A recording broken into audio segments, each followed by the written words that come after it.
दोस्तों, आज के समय में हर किसी से, चाहे वह आप हो या हम, जिनसे जाने अनजाने में कई ऐसी गलतियां हो जाती हैं जिन्हें सनातन धर्म में पापों की दृष्टिकोण में रखा जाता है।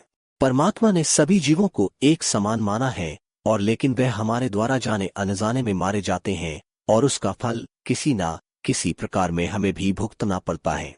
लेकिन हमारे इस सनातन धर्म में ऐसे पापों से मुक्ति पाने के लिए कई ऐसे राह बताए गए जिसका वर्णन हमारे हिंदू धर्म के श्रीमद्भागवत पुराण के षष्ठ स्कंद में किया गया है, जिन्हें जानकर हम इन पापों से मुक्ति पा सकते हैं। तो चलिए जानते हैं। श्रीमद्भागवत कथा के अनुसार एक बार महाराज परीक्षित सुखदेव जी से ऐसा प्रश्न करते हैं कि हैं प्रभुवर, मैं आपसे यह जानना चाहता हूँ कि यदि कुछ पाप हमसे जाने अनजाने में हो जाते हैं, जैसे कि कई चींटी मर गई, जब लोग श्वास लेते हैं तो उसके माध्यम से कई सूक्ष्म जीव जंतु प्रवेश करके मर जाते हैं। कई सूक्ष्म जीव जंतु लोगों को पैरों तले मर जाते हैं। भोजन बनाते समय लकड़ी जलाते हैं तो उस लकड़ी में कई ऐसे जीव जंतु वास करते हैं जो उस अग्नि में जलकर मर जाते हैं। जैसे इस संसार में कई ऐसे सूक्ष्म जीव होते हैं जो आंखों से दिखाई नहीं पड़ते, लेकिन हमारे पैरों तले कई जीव दबकर मर जाते हैं और हमें इस बात का पता भी नहीं चलता है और हम अपने रोजमर्रा के कामों में लग जाते हैं। सुखदेव जी महाराज राजा परीक्षित से कहते हैं, हे राजन, ऐसे पापों से मुक्ति पाने के लिए मनुष्य को रोज 5 प्रकार के यज्ञ करने चाहिए। महाराज परीक्षित ने कहा, हे प्रभु, मनुष्य को एक यज्ञ करने के लिए भी सोचना पड़ता है। ऐसे में आप प्रतिदिन 5 यज्ञ की बात कर रहे हैं, जो कि मनुष्य के लिए संभव नहीं हो सकता। आप कोई सरल उपाय बताएं महाराज।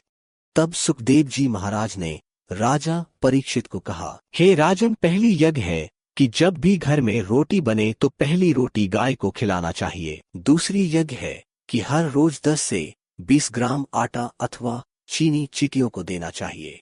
तीसरी यज्ञ यह है कि पशु पक्षियों को रोज अन्न का दाना अथवा जल अवश्य खिलाएं एवं पिलाएं, या फिर अपने छत के ऊपर बर्तन में जल अवश्य रखें। इससे पक्षियों को गर्मियों के समय में जल की कमी ना हो, ताकि कोई भी पक्षी जल के कारण अपनी प्यास से प्राण ना त्याग दे।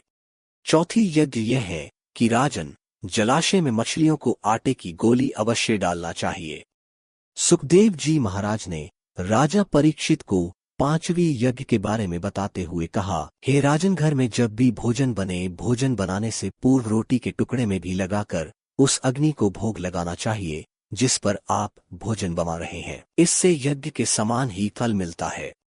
आगे सुखदेव जी महाराज राजा परीक्षित को कहते हैं, हे राजन, इन सब क्रियाओं को नित्य करने से हमारे द्वारा जो जाने अनजाने में पाप होते हैं उन सब का प्रायश्चित हो जाता है और हमें उनका कोई दोष नहीं लगता है और हमें उन सब पापों का फल भी नहीं भुगतना पड़ता है। मित्रों, अगर आपसे भी जाने अनजाने में कोई पाप हो जाता है तो इन्हीं पौराणिक मान्यताओं के आधार पर आप अपनी पाप का प्रायश्चित कर सकते हैं। चैनल पर नए हैं तो वीडियो को लाइक और चैनल को सब्सक्राइब जरूर करें।